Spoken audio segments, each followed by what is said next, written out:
Hello hi everyone, मैं हूं सैयद आबिद मुहिउद्दीन और आप देख रहे हैं Gulbarga online, the Gulbarga mirror and Deccan digest. सबसे पहले तो आप सबका वेलकम करता हूं द वॉइस ऑफ उमेर के 7th एपिसोड में। और आज का हमारा जो टॉपिक है वो कुछ इस तरह है।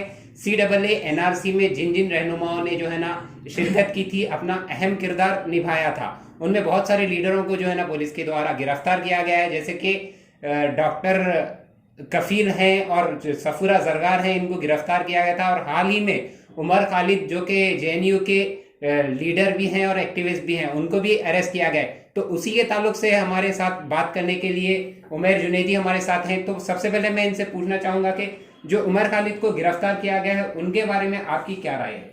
सबसे पहले तो मैं दी गुलबर्गा मिरर, डेक्कन डाइजेस्ट और तमाम सोशल मीडिया चैनल के व्यूवर्स को आदाब कहता हूँ, जय हिंद कहता हूँ। देखिएगा, जिस तरह से आपने शुरुआत की है, जिस तरह से आपने कहा है कि CAA और NRC में जिस तरह से रहनुमाओं ने अपनी रहनुमाई की है, जिन जिन स्टूडेंट एक्टिविस्टों ने, सोशल एक्टिविस्ट ने CAA NRC को जिस तरह से एक बड़े पैमाने पर पहुंचाया है, मैं समझता हूं कि आज़ाद हिंदुस्तान के बाद ये पहला ऐसा मूवमेंट है जिसमें मुसलमानों ने मिल करके वर्ल्ड वाइड इम्पैक्ट वाला एक मूवमेंट क्रिएट किया है। मेरी नज़र में, मैं जहां तक जानता हूं, हिस्ट्री को पढ़ता हूं, तो ऐसा मूवमेंट कहीं मुझे देखने में नहीं आता है जो कि CAA और NRC का मूवमेंट बन चुका है। और जाहिर सी बात है, हर एक मूवमेंट से हुकूमत डरती है और उसी डर का नतीजा है जो आज रहनुमाओं पर केसेस बुक किए जा रहे हैं, UAPA बुक किया जा रहा है, सेडेशन लगाया जा रहा है। हाल ही में डॉक्टर कफील खान को रिहा कर दिया गया, उन्हें भी जेल में रखा गया। गालिबन 7-8 महीने वो जेल में रहे। ये उन पर इल्जाम था कि उन्होंने प्रोवोकेटिव स्पीच दी, दो समुदाय के बीच में लड़ाने वाली बात उन्होंने की। ये बुनियाद पर उन्हें जेल में डाला गया। सफूरा जरगार, जो कि हमारी बहन प्रेग्नेंट थी, उसकी प्रेगनेंसी को तवज्जो ना देते हुए उसे अरेस्ट कर दिया गया। तो ये कड़ियां हैं जो कि आज एक एक करके जुड़ रही हैं। पहले कफील खान को पहले सफूरा जरगार को अरेस्ट किया गया, कफील खान को अरेस्ट कर दिया गया, आज उमर खालिद का नंबर है। ये उमर खालिद को नहीं देख रहे हैं, ये कफील खान को नहीं देख रहे हैं, ये सफूरा जरगार को नहीं देख रहे हैं। ये बस उनके नाम में वो मुसलमान जो लफ्ज आता है, जो नाम से जाना जाता है कि ये मुसलमान है, तो लफ्ज मुसलमान को टारगेट करके CAA और NRC की इस मूवमेंट को खत्म करने की साजिश है, वो जो कि नाकाम साबित हो रही है। क्योंकि जिस तरह से देश में प्रोटेस्ट होते रहे हैं, जिस तरह से लोग सड़कों पर उतरे हैं, आज वही लोग इनके तायद में उतर रहे हैं। अगर कफील खान को अरेस्ट किया जाता है तो सड़कों पर लोग उतरते हैं, उनके हक में बात करते हैं। सफूरा जरगार को अरेस्ट किया जाता है तो उनके हक में बात करते हैं। और वैसे ही आज उमर खालिद को अरेस्ट करने पर भी मैं यहाँ से उनके हक में आवाज बुलंद करता हूँ, उनकी तायद में खड़ा रहता हूँ। तो इस अरेस्ट को मैं किस हिसाब से देखूंगा, जो कि आपका सवाल था, तो बहुत सिंपल सा इसका जवाब है कि इस अरेस्ट को मैं CAA NRC के मूवमेंट को दबाने की और तमाम उन एक्टिविस्ट को डराने की कोशिश की जा रही है जो कि CAA और NRC में बहुत ज्यादा एक्टिव थे, जो कि कानून को सही दर्जा देने की मांग कर रहे हैं। जो बाबा साहब भीमराव अंबेडकर ने हमें एक बुक की शक्ल में, कॉन्स्टिट्यूशन, एक आइन के शक्ल में हमको दिया है, हम उसको फॉलो करने की बात करते हैं। तो ये हुकूमत जो कि RSS की दलाल हुकूमत है, RSS के तलवे चाट करके हुकूमत में आई है, हिंदुत्व के आइडियोलॉजी को लेकर के हुकूमत में आई है, इसको खत्म करने की साजिश कर रही है। लेकिन मैं यहाँ से गुलबर्गा से उमर जुनैदी हुकूमत को यह जवाब देना चाहता हूँ, RSS को यह जवाब देना चाहता हूँ, और अमित शाह जी को, जो कि एम्स में लगातार भर्ती हो रहे हैं, लगातार वहां से निकल रहे हैं। लगता है आजकल उनका संबंध एम्स के साथ बहुत ज्यादा जुड़ गया है, तो वो बार बार वहां पर जा रहे हैं और वहां पर बैठ करके अपने ईगो को सेटिस्फाई करने के लिए मुस्लिम लीडर्स को अरेस्ट करवा रहे हैं। तो मैं उनको ये कहना चाहता हूं कि बाबा, आपकी ये सियासत फेल होती नजर आती है, क्योंकि आप चाहे जितना मर्जी हमें दबाने की कोशिश करें, हम लोग दबने वाले नहीं हैं। क्योंकि ये मूवमेंट अब सिर्फ इस्लामिक मूवमेंट नहीं रहा, ये मूवमेंट सिर्फ अब मुसलमानों का मूवमेंट नहीं रहा, ये मूवमेंट आज सेकुलर मूवमेंट बन चुका है। ये मूवमेंट आज स्टूडेंट्स का मूवमेंट बन चुका है। क्योंकि स्टूडेंट्स को आप जॉब नहीं दोगे, स्टूडेंट्स को आप बेहतरी नहीं दोगे, स्कॉलरशिप्स नहीं दोगे, और जो कि लोन्स प्रोवाइड किए जाते हैं। कर्नाटका की मैं बात करूं तो KMDC के लोन्स गुलबर्गा के डिस्ट्रिक्ट के स्टूडेंट्स को आज भी नहीं आए हैं। तो ये चीजें अगर आप स्टूडेंट्स को मुहैया नहीं करवाएंगे तो स्टूडेंट का जो फ्यूचर है वो तो डार्क रहेगा, और हम नहीं चाहते कि हमारा फ्यूचर डार्क हो। इसीलिए हमने बाबा साहब भीमराव अंबेडकर के रास्ते को चुना है, उनके कानून को चुना है, उनके कानून को पकड़ते हुए इनके खिलाफ आवाज बुलंद करते रहेंगे। ये चाहे जितना हमें दबाने की कोशिश करें, हम उससे ज्यादा दुगनी रफ्तार से, दुगने पावर के साथ में हम इनके सामने खड़े रहेंगे। खड़े रहकर इनकी गलतियों को लोगों के सामने बेनकाब करते रहेंगे, ये हमारा कहना है। मिस्टर उमर, मैं आपसे एक और सवाल, जैसे कि आपने ही बताया कि डॉक्टर कफील के बारे में आप बता रहे थे कि उन पर ये इल्जाम लगाया जा रहा है कि दो फिरकों के बारे में उनकी स्पीच से जो है ना एक ये फैल सकता है, वैसे ही सफूरा जरगार और उन पर उमेर पर भी, उमर खालिद जो है उन पर भी ये इल्जाम लगाया जा रहा है। तो यहाँ पर मैं ये याद दिलाना चाहूंगा कि दिल्ली में जो फिरकावाराना फसादात हुए थे CAA-NRC के वक्त में, वहां पर बीजेपी के एक नेता ने बहुत ही भड़काऊ बयान दिया था, तो उसके बारे में आपका क्या कहना है? जी, आप मेरे पहले के भी इंटरव्यूज देख सकते हैं, मेरे पहले के एपिसोड्स देख सकते हैं। मैं बार बार, और जहां पर भी मैं CAA और NRC के प्रोग्राम्स में गया हूं, मेरे तकारीर में ये चीज़ को मैंने मेंशन किया है कि वो जो दिल्ली में रियाइट्स होते हैं, दंगे फसादात जो होते हैं, वो बहुत अच्छे लोग करवाते हैं। वो बहुत अच्छे लोग जो कि इस संविधान को नहीं मानते हैं, जो संविधान को बदलने की बात करते हैं, वो लोग अच्छे हुकूमत की नजर में हैं। लेकिन हम तो हुकूमत की नजर में पहले से ही बुरे हैं और हम बुरे ही रहेंगे। क्यों? क्योंकि इन्हें हमसे प्रॉब्लम नहीं है, इन्हें हमारी आइडियोलॉजी से प्रॉब्लम है, हमारे चलने के रास्ते से प्रॉब्लम है। हम बाबा साहब भीमराव अंबेडकर के संविधान को मानते हैं, उससे इन्हें प्रॉब्लम है। इसके लिए हम इन्हें बुरे दिखाई देते हैं। जो वहां पर खड़े होकर के जो नेता होते हैं वो कहते हैं कि गोली मारो, तो वो अच्छे प्रवचन हैं उनके, ये भारत को जोड़ने की सियासत कर रहे हैं। लेकिन हम लोग जो यहाँ पर एहतजाज कर रहे हैं, ड्रैकोनियन लॉ को नाफिज करने की जो बात हुकूमत कर रही है उसके खिलाफ में अगर हम खड़े होते हैं तो इन्हें ऐसे लगता है कि इनका ईगो चकनाचूर हो रहा है, और इनका जब ईगो सेटिस्फाई नहीं होता तो हर किसी को बुरा साबित करते हैं। तो हम हुकूमत के नजर में बुरे हैं और हम इस बात का फख्र करते हैं कि हम हुकूमत के नजर में बुरे हैं। लेकिन हम बुरे क्यों हैं, सवाल ये है, और वो अच्छे क्यों हैं, सवाल वो है। हम बुरे इसलिए हैं क्योंकि हमें इस देश को सेकुलर रखना है। हम बुरे इसलिए हैं क्योंकि हम चाहते हैं इस देश में महात्मा गांधी की आइडियोलॉजी चले। हम बुरे इसलिए हैं क्योंकि हम हिंदू मुस्लिम भाई भाई का नारा लगाते हैं। हम बुरे इसलिए हैं क्योंकि हम नहीं चाहते कि हमारा पड़ोसी रात को भूखा सोए। हम नहीं चाहते कि कोई युवा बेरोजगार सड़कों पर घूमे, इसीलिए हम बुरे हैं। और ये जो अच्छे लोग हैं ये दंगा करा रहे हैं, हिंदू मुस्लिम के नाम पर वोट का बंटवारा करा रहे हैं, जिससे सियासी फायदा उन्हें हो सकता है। अगर हिंदू मुस्लिम के नाम पर राजनीति होगी तो भारतीय जनता पार्टी को वोट मिलेंगे। तो इसीलिए वो लोग अच्छे हैं। वो लोग अच्छे इसलिए हैं क्योंकि वो RSS की आइडियोलॉजी को इस देश में नाफिज करना चाहते हैं। वो लोग इसलिए अच्छे उनके नजर में हैं क्योंकि वो चाहते हैं कि इस देश में नीचता और वो कहते हैं ना इंफीरियरिटी और सुपीरियरिटी का कॉम्प्लेक्स जो है वो बना रहे, इसके लिए वो लोग अच्छे हैं। लेकिन हम कहते हैं बाबा हम बुरे ही सही, लेकिन आपके आंख डालकर बात करने वाले लोग हैं, और यही हमारा जज्बा है। इसी के सहारे हम जी रहे हैं और इसी के सहारे हम आगे आपके खिलाफ आवाज बुलंद करते रहेंगे और आपकी मुखालिफत में खड़े रहेंगे, क्योंकि हम हक का साथ दे रहे हैं। हम चाहते हैं कि आप हक पर चलें। अगर आप हक पर चलेंगे तो हम आपके ताईद में खड़े रहेंगे। अगर आप नेशन बिल्डिंग की बात करते हैं तो हम मजदूर बनकर आपके साथ खड़े रहना चाहते हैं, लेकिन आप देश को तोड़ रहे हैं, इसके लिए हम आपके खिलाफ खड़े हो रहे हैं।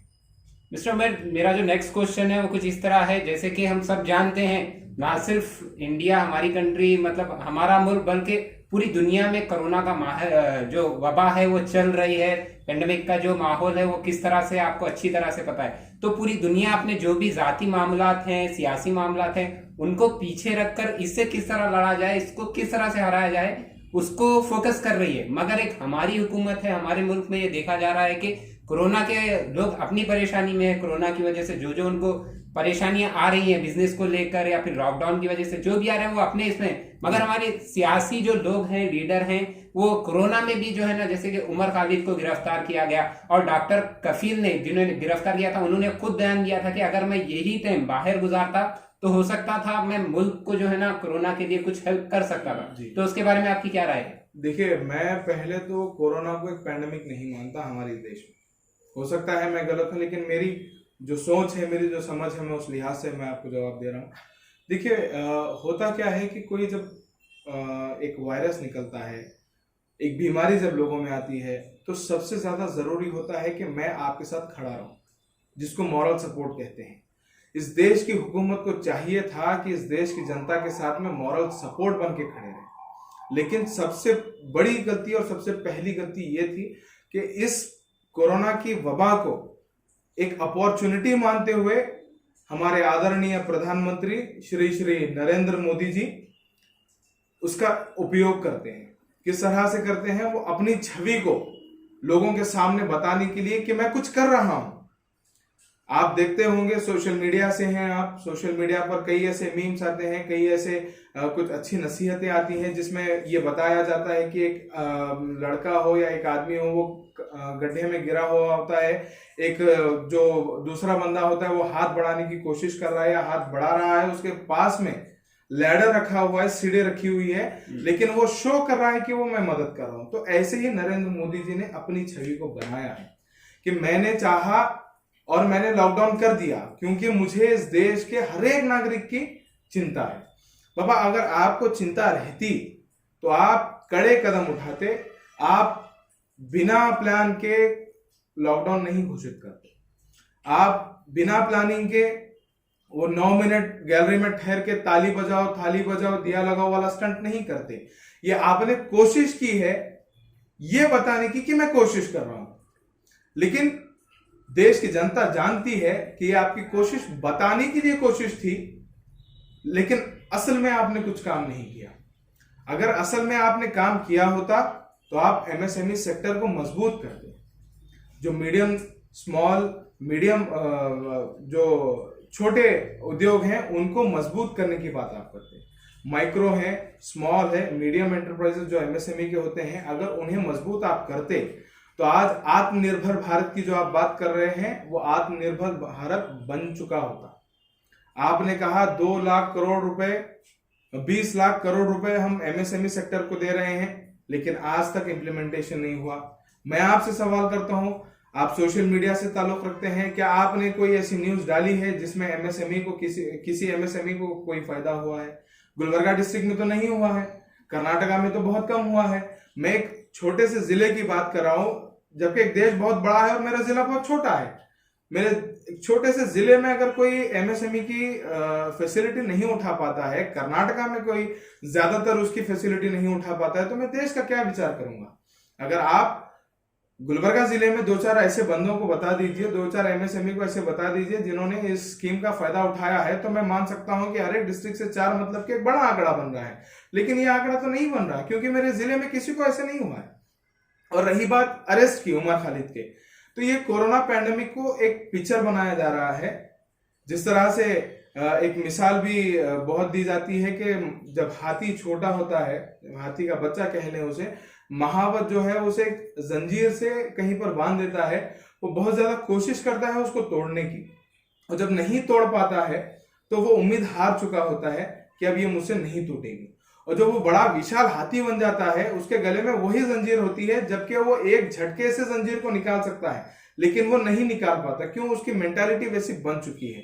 तो ये कोरोना को जो है उसी जंजीर की तरह बनाया गया है कि आप कोरोना को नहीं तोड़ सकते। कोरोना के मुकाबले में आप बाहर नहीं जा सकते, आप बाहर जाएंगे आपको कोरोना होगा। आप एडमिनिस्ट्रेशन पर सवाल करेंगे तो एडमिनिस्ट्रेशन आपको अंदर कर देगा ये कहते हुए कि पैंडेमिक एक्ट लगा हुआ है, आप ऐसे नहीं कर सकते। तो कोरोना को एक डर बता करके, कोरोना को एक चेन बता करके, आप उसको इमेज बना करके एक पोर्ट्रे लगाया हुआ है कि इसको देखो और आप डर जाओ। और इसी डर के चलते, डर का बहाना बनाते हुए आप उमर खालिद को अरेस्ट कर रहे हैं, आप कफील खान को अरेस्ट कर रहे हैं, सफूरा जरगार को अरेस्ट कर रहे हैं, और सीडब्ल्यू और एनआरसी में जितने एक्टिविस्टों ने आवाज उठाई है उन्हें अरेस्ट कर रहे हैं।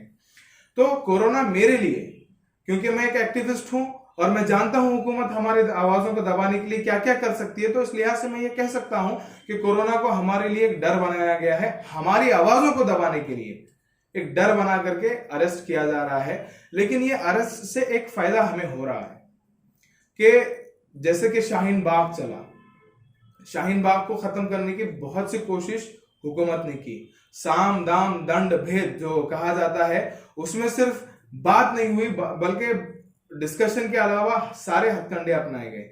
गुंडाइयों को वहां पर भेजा गया, दंगाइयों को वहां पर भेजा गया, प्रशासन से पूरा प्रेशराइज उन्हें किया गया वहां से हटवाने के लिए। लेकिन जब नहीं मानी वो औरतें, जो शाहीनें वहां पर नहीं मानी, जिन्हें मैं सलाम करता हूं आज भी, उसके वजह से वो डर गए। तो कोरोना का बहाना लेकर के शाहीन बाग को हटा दिया, जबकि वो टाइम नहीं था। वो कहते हैं ना कि हर एक चीज का वीक पॉइंट होता है, एक वीक टाइम होता है। तो वीक टाइम पे ये पहुंच करके शाहीन बाग की शाहीनों को हटाते हैं। तो उससे ये जाहिर होता है कि कोरोना को एक टूल की तरह इस्तेमाल करके उन एक्टिविस्टों की आवाज को दबाने की साजिश की गई है, और जो कि आज अरेस्ट कर रहे हैं। तो हम यहां से गुलबर्गा से बैठ करके हमारी आवाज को बुलंद कर रहे हैं। कफील खान के लिए हमने आवाज बुलंद की। हमें खुशी इस बात की है कि कफील खान को देर से ही सही लेकिन जमानत तो मिली। सफूरा जरगार को देर से ही सही लेकिन जमानत मिली। सफूरा जरगार हमारी बहन के लिए हमने यहाँ से आवाज उठाई है। कफील खान भाई के लिए हमने आवाज यहाँ से उठाई है, और आज उमर खालिद के लिए हम यहाँ से आवाज उठा रहे हैं। तो आप अरेस्ट करते जाइए, हिंदुस्तान को मजबूत कर रहे हैं आप। अगर आप उमर खालिद को अरेस्ट करेंगे तो यहाँ से उमर जुनैदी बोलेगा। अगर आप यहाँ से उमर खालिद को अरेस्ट कर रहे हैं तो केरला से हमारा भाई उठेगा। अगर आप यहाँ पर दिल्ली में किसी को अरेस्ट कर रहे हैं तो तमिलनाडु से उठेगा, और वेस्ट बंगाल से उठेगा, महाराष्ट्र से उठेगा, हत्ता के तमाम हिंदुस्तान से एक एक आवाज बनकर के उठेंगी। जो हम इस बात का अफसोस जता रहे थे कि आज कोरोना की वजह से हमारा मूवमेंट कहीं रुक गया है, हमारा कनेक्शन कहीं रुक गया है, तो ये कनेक्शन आप बना रहे हैं, इसके लिए मैं आपको शुक्रिया अदा भी करता हूं। मैं एक और सवाल ये पूछना चाहूंगा, जैसे कि सफूरा जरगार थी, वो एक एक्टिविस्ट भी हैं, साथ ही साथ वो एक तुलबा भी हैं, स्टूडेंट भी हैं, और उमर खालिद भी एक एक्टिविस्ट है, साथ ही साथ वो भी एक तालिब इल्म है और एक स्टूडेंट्स हैं। और ऐसे ही बहुत सारे JNU के हैं, जामिया इस्लामिया के हैं, वहां के भी बहुत सारे स्टूडेंट्स को गिरफ्तार किया गया। तो इससे क्या लगता है कि जो भी हमारे बहुत सारे व्यूअर्स में स्टूडेंट भी ऐसे होंगे जो अपने आप को एक लीडर बनाना चाहते हैं, और हम भी कहते हैं हिंदुस्तान का जो है ना, स्टूडेंट्स हिंदुस्तान का एक कीमती सरमाया है, आगे चलकर वो एक बहुत बड़ी ये बन सकते हैं। तो आपको क्या लगता है कि जो हमारे लीडर्स हैं, जो जितने भी सियासत कर रहे हैं इसके पीछे, तो आपको क्या लगता है वो जो है ना स्टूडेंट्स को अपनी हक के लिए आवाज उठाने के लिए उनको ये सजा दे रहे हैं, और उनके हक की जो आवाज उठा रहे हैं उसको दबा रहे हैं? इसके बारे में आपका क्या ये है? जिस तरह आपने कहा कि व्यूवर्स में कई ऐसे स्टूडेंट्स हैं जो अपने आप को लीडर बनाने की कोशिश में लगे हुए हैं, तो मैं आप लोगों को कहना चाहूँगा, जितने भी सोशल मीडिया के ज़रिए मुझे देख रहे हैं, मुझे सुन रहे हैं, मैं उनसे एक रिक्वेस्ट करूँगा कि ये बहुत अच्छा टाइम है स्टूडेंट एक्टिविज्म करने का। जैसे कि टाइम होता है खेतों में बीज बोने का और फसल को निकालने का, तो ये टाइम है आपका स्टूडेंट एक्टिविज्म में इन्वेस्ट करने का, आपको यहाँ पर बीज को बोने का। जिस तरह से ये हुकूमत स्टूडेंट्स की आवाज़ को दबा रही है, ऐसे दबाव में अगर आप उठ करके बाहर आएंगे तो मैं समझता हूं आपके स्टूडेंट लीडरशिप के लिए बहुत फायदेमंद ये पीरियड है। आते हैं JNU की तरफ। JNU और स्टूडेंट्स और ये एक्टिविज्म और देश के हालात, ये एक दूसरे से इंटरकनेक्टेड हैं, और इस्लामोफोबिया भी इसी से कनेक्टेड मैं मानता हूं। बात करते हैं JNU की। JNU में जितने स्टूडेंट लीडर्स निकले हैं, गालिबन लेफ्टिस्ट आइडियोलॉजी से आए हैं, कम्युनिस्ट आइडियोलॉजी से आए हैं। कन्हैया कुमार आए हैं, लेफ्टिस्ट कम्युनिटी को बिलोंग करते हैं, लेफ्टिस्ट आइडियोलॉजी को बिलोंग करते हैं। सफूरा जरगार भी कहीं ना कहीं लेफ्टिस्ट आइडियोलॉजी को फॉलो करते हैं। सबसे बड़ा कम्युनिस्ट अगर मैं कोई देखता हूं स्टूडेंट लीडर में, वो मेरी नजर में उमर खालिद है। इतने बड़े कम्युनिस्ट और इतने बड़े लेफ्टिस्ट हैं कि कन्हैया कुमार भी अपने आप को कम समझते हैं कम्युनिस्ट होने में उमर खालिद को जब देखते हैं। तो उमर खालिद अपने आप को सेल्फ क्लेम्ड अथीस्ट कहते हैं, यानी कि कोई इस्लाम धर्म को नहीं जानते, मतलब नहीं मानते, और कोई हिंदू धर्म को नहीं मानते। अथीस्ट का मतलब होता है वो कोई रिलीजन को नहीं मानते। सेल्फ क्लेम अथीस्ट और बहुत ज्यादा कम्युनिस्ट उमर खालिद, मैं ऐसे देखता हूं। और उनका अरेस्ट, तो यहां पर अब बात आइडियोलॉजी की नहीं आती, यहां पर आइडियोलॉजी खत्म हो गई, जबकि उसका नाम, उस बंदे का नाम उमर खालिद हो गया। इमरान प्रतापगढ़ी ने कभी एक शेर कहा था कि वो शिया देखते हैं ना सलफी देखते हैं, वो बस हमारे नाम के आगे मुसलमान को देखते हैं। उन्हें तो बस मीम से मतलब होता है, कर कर उनकी एक शायरी, एक गजल भी बहुत पॉपुलर हुई थी, उन्हें तो बस मीम से मतलब होता है। तो वही मीम को पकड़ते हुए उमर खालिद को आज अरेस्ट किया जा रहा है। अगर बात आइडियोलॉजी की होती तो लेफ्टिस्ट आइडियोलॉजी के खिलाफ अगर ये सरकार है, इस बात को मान लेते, राइटिस्ट आइडियोलॉजी के फेवर में इस बात को मान लेते, सेंट्रिस्ट के अगेंस्ट में है मान लेते। लेकिन यहां पर ये आइडियोलॉजी को नहीं है, अब जो जेएनयू का मसला चल रहा है वो आइडियोलॉजी का नहीं चल रहा है। स्टूडेंट एक्टिविज्म में जो बात चल रही है वो अब आइडियोलॉजी की बात नहीं चल रही है, स्टूडेंट एक्टिविज्म में बात रिलीजन की चल रही है।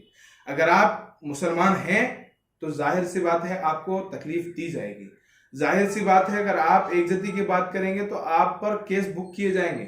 ये मैसेज पहुंचाना चाहते हैं, लेकिन ये मैसेज हम खारिज करते हैं कि आप एक मुसलमान लीडर को अरेस्ट करने की बात कर रहे हैं। तो आपसे मैं कहना चाहूंगा कि आप एक लीडर को अरेस्ट कर सकते हैं, लेकिन 10 लीडर को बनने में आप सक्सेसफुल नहीं हो सकते, आप उन्हें नहीं रोक सकते।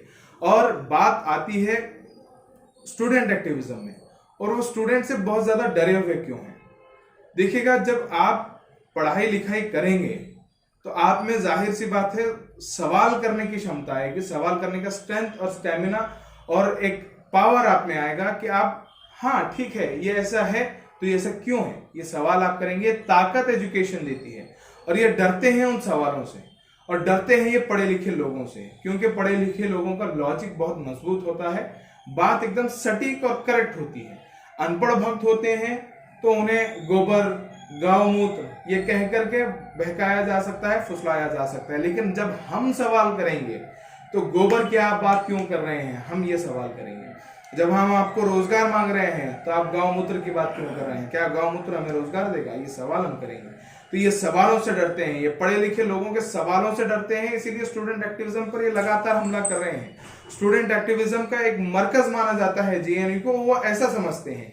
लेकिन मैं उन्हें कहना चाहता हूं, हुकूमत को ये कहना चाहता हूं कि स्टूडेंट एक्टिविज्म का मरकज हर एक कॉलेज बन चुका है आज की डेट में, हर एक सिटी बन चुका है आज के डेट में, जहां पर तलबा पढ़ रहे हैं, जहां पर स्टूडेंट एडमिशन ले रहे हैं, स्टूडेंट बन रहे हैं, वहां से एक्टिविज्म शुरू होती है। और वो एक्टिविज्म में ताकत है कि आज आप हमसे डर रहे हैं। ये डर का मैसेज हम आपको लगातार देते आए हैं और देते रहेंगे, और ये कब तक रहेगा, जब तक आपसे हुकूमत हम नहीं हटा लेते, तब तक हम आपको इसी तरह डराते रहेंगे, और आप इसी तरह डरते रहिए। लेकिन हमारे हौसले कमजोर होने वाले नहीं है, क्योंकि हम कानून की इज्जत करते हैं, हम कानून को तरजीह देते हैं, हम कानून को प्रेफरेंस देते हैं, इसीलिए हम में डर नहीं है। हम कानून के साथ चलते हैं, कानून के दायरे में रह करके बात करते हैं। आर्टिकल में लिखा हुआ है, कॉन्स्टिट्यूशन में लिखा हुआ है कि हम एहतजाज कर सकते हैं, और हम कर रहे हैं। पीसफुल एहतजाज करने की बात आइन हमें देता है, और हम पीसफुल एहतजाज कर रहे हैं।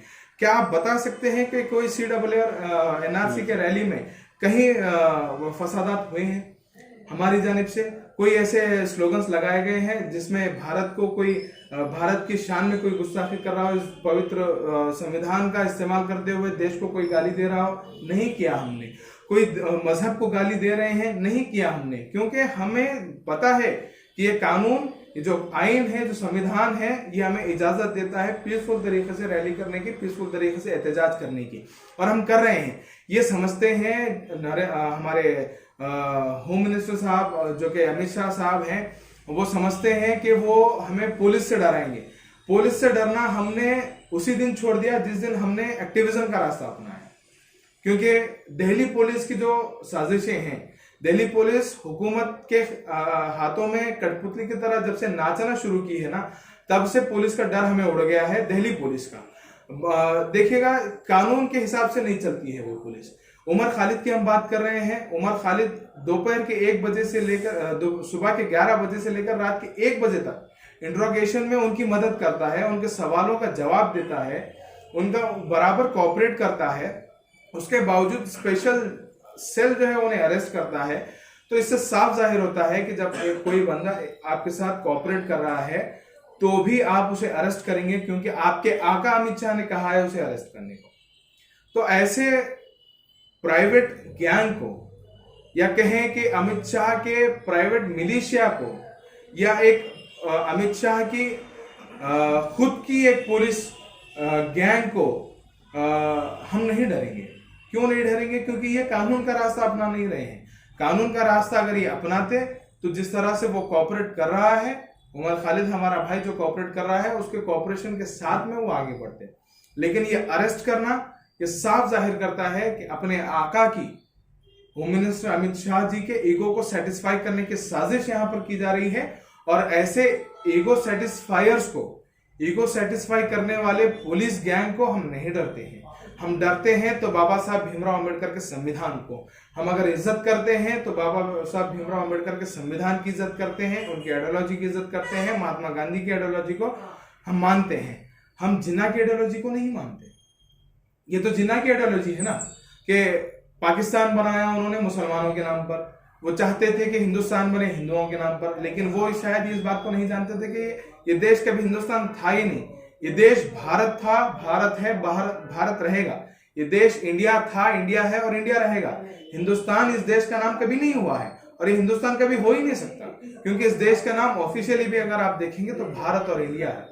यहां पर आप उमर खालिद को सिर्फ और सिर्फ मुसलमान होने की बुनियाद पर आप अरेस्ट करते हैं। तो वो सादात हुसैन मोंटो की मुझे एक बात याद आती है कि जब बंटवारा हो रहा था, उनके दोस्त ने कहा कि चलो भाई हम पाकिस्तान चलते हैं, ये करते हैं, वो करते हैं, फलाना। तो उन्होंने कहा कि हाँ मैं भी इसी बात से पाकिस्तान जा रहा हूं। तो मजाक में उन्होंने कहा कि तू पाकिस्तान क्यों आ रहा है, तू तो मुसलमान नहीं है। तो वो कहते हैं कि मैं मुसलमान ना सही, लेकिन मेरा नाम मुसलमानों वाला है। तो मुसलमान बनकर के मैं कुछ नहीं कर पाया, लेकिन यहाँ पर मुसलमान बनकर मार ना खाऊं, इसीलिए मैं पाकिस्तान जा रहा हूं। ये आइडियोलॉजी को जो कि जिन्ना ने छोड़ दी थी, आप इसको बढ़ा रहे हैं। ये आइडियोलॉजी को हम खत्म करेंगे, लेकिन मैं आपको इस बात से आगाह करना चाहता हूं, आगाह करवाना चाहता हूं कि अगर आप मुसलमानों को कैद करने के नाम पर अच्छे एक्टिविस्ट को, मजबूत रहनुमाओं को अगर आप अरेस्ट करेंगे, तो मैं बड़ी जिम्मेदारी के साथ ये बात कह रहा हूं। और ये कोई चेतावनी नहीं है, बल्कि आपके लिए एक सजेशन है। मैं आपको आगाह कर रहा हूं इस चीज से कि अगर आप सारे अच्छे लोगों को उठा करके जेल में डालेंगे तो क़ियादत तो रहेगी, क़ियादत कभी खत्म नहीं होगी। 20 करोड़ मुसलमान इस देश में रहते हैं, तो कोई ना कोई इसका कायद बनेगा। अगर बात मुसलमानों से हट करके करेंगे तो 125 करोड़ आबादी वाले इस देश में क़ियादत तो रहेगी। उमर खालिद ना रहे, कन्हैया कुमार ना रहे, कफील खान ना रहे, ये अलग बात है, लेकिन क़ियादत तो रहेगी। अगर आप सारे अच्छे लोगों को जेल में डालोगे तो ये क़ियादत बुरे लोगों के हाथ में आएगी। हम डरते हैं इस बात से कि ये अच्छे लोगों से क़ियादत हटा करके बुरे लोगों के हाथ में ना चली जाए।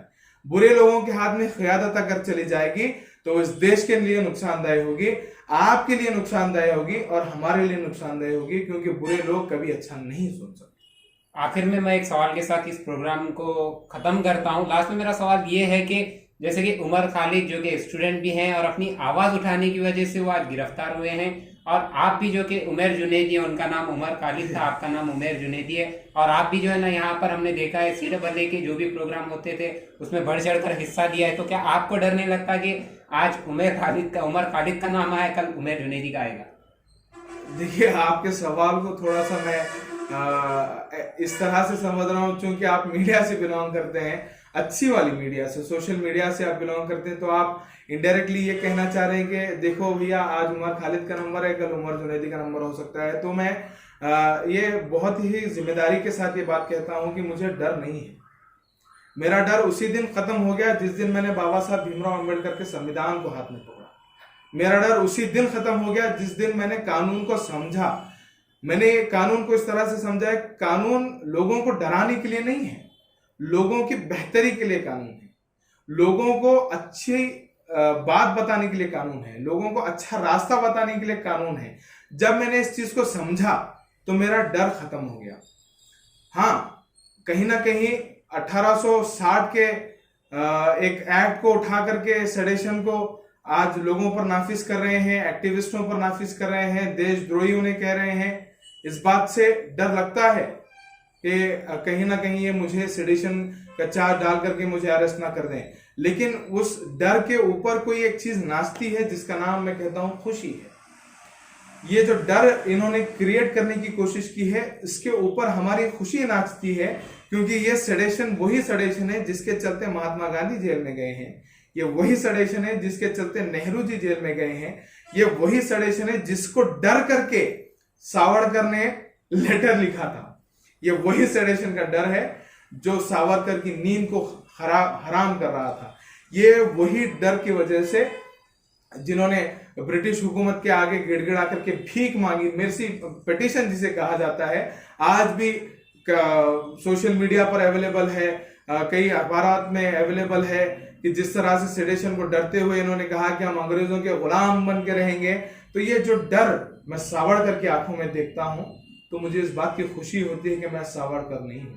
मुझे इस बात की खुशी होती है कि मैं उमर खालिद के बाद उमर जुनैदी कहलाऊं, लेकिन मुझे इस बात का कोई डर नहीं है कि मैं सावरकर की तरह डर रहा हूं। मैं सावरकर के खिलाफ था और आज सावरकर के खिलाफ हूं, और मैं इस बात को खुशी से मानता हूं कि मुझे सडेशन से कोई डर नहीं लगता। अगर मुझ पर सडेशन डालेंगे तो मैं खुशी खुशी सडेशन को एक्सेप्ट करूंगा, क्योंकि मेरी गिनती उन बड़े लीडरों में हो रही है जिसे इस देश में इज्जत मिलती है, जिसे इस देश में जाना जाता है।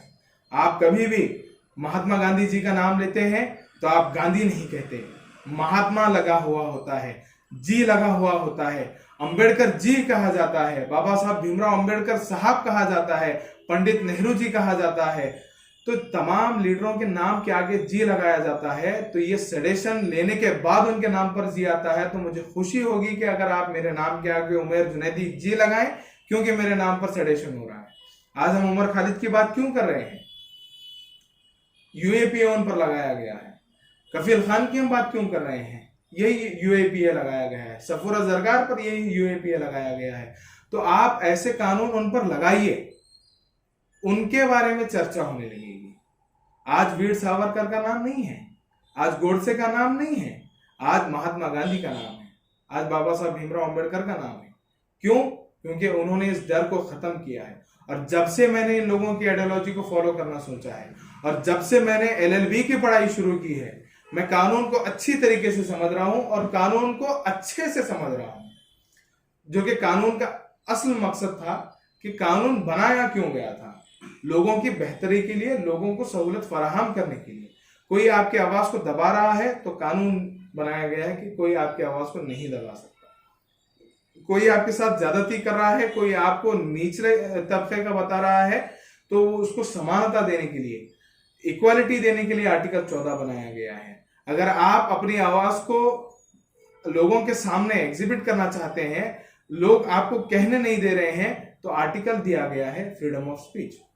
तो ये बेहतरी के लिए बनाया गया है। जब इस बात को मैंने समझा तो मेरा सारा डर खत्म हो गया, क्योंकि मैं इस चीज को मानता हूं कि सत्य को परेशान किया जा सकता है लेकिन पराजित नहीं किया जा सकता। और इसकी मिसाल लगातार 2014 से हमें मिल रही है। 2014 से हमने कई स्टूडेंट एक्टिविस्टों पर केसेस देखे हैं, कई सोशल एक्टिविस्टों पर केसेस देखे हैं, लेकिन सत्य को परेशान इन्होंने किया है लेकिन पराजित नहीं कर पाए हैं। तो यही मेरी जो बात है कि सत्य को परेशान किया जा सकता है, पराजित नहीं किया जा सकता। तो मैं इस बात को मानता हूं कि मुझे पराजित नहीं किया जा सकता, क्योंकि मैं सत्य के साथ हूं। तो मुझे सडेशन से कोई डर नहीं लगता, मुझे पुलिस से कोई डर नहीं लगता, कानून से कोई डर नहीं लगता, बीजेपी से कोई डर नहीं लगता, विश्व हिंदू परिषद से डर नहीं लगता, आरएसएस से डर नहीं लगता। लेकिन डर लगता है तो इन लोगों के आइडियोलॉजी से जो इस देश को खत्म करने की बात है, क्योंकि मैं इस देश का नागरिक था, हूं और रहूंगा, और मैं इस देश से मोहब्बत करता हूं और करता रहूंगा। मुझे इस देश से मोहब्बत है, इसीलिए मैं इस लोगों से डर रहा हूं कि ये देश गलत लोगों के हाथ में गया है।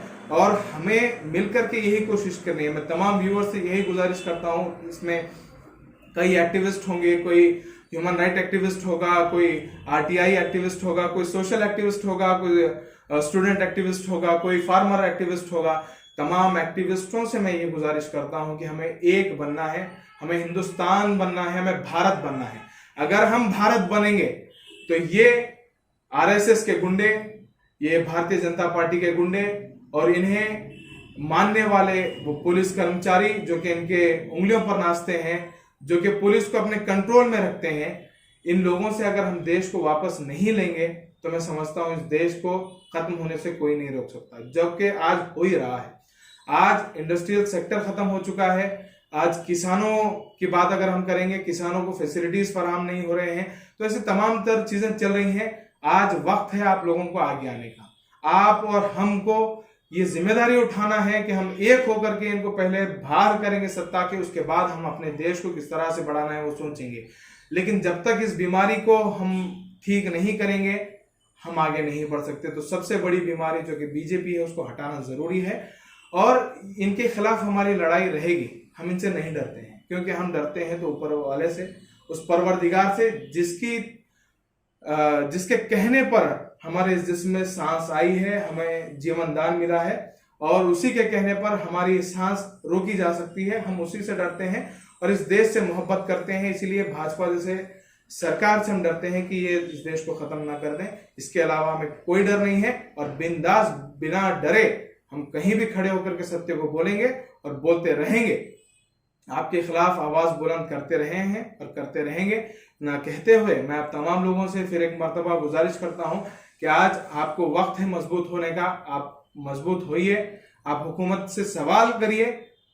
हुकूमत डरती है तो सवालों से सवाल करिए, हुकूमत को डराते रहिए। इंशाल्लाह वो दिन दूर नहीं है जबकि हम इस देश को, इस भारत को सोने की चिड़िया कहलाने पर लोगों को मजबूर नहीं करेंगे।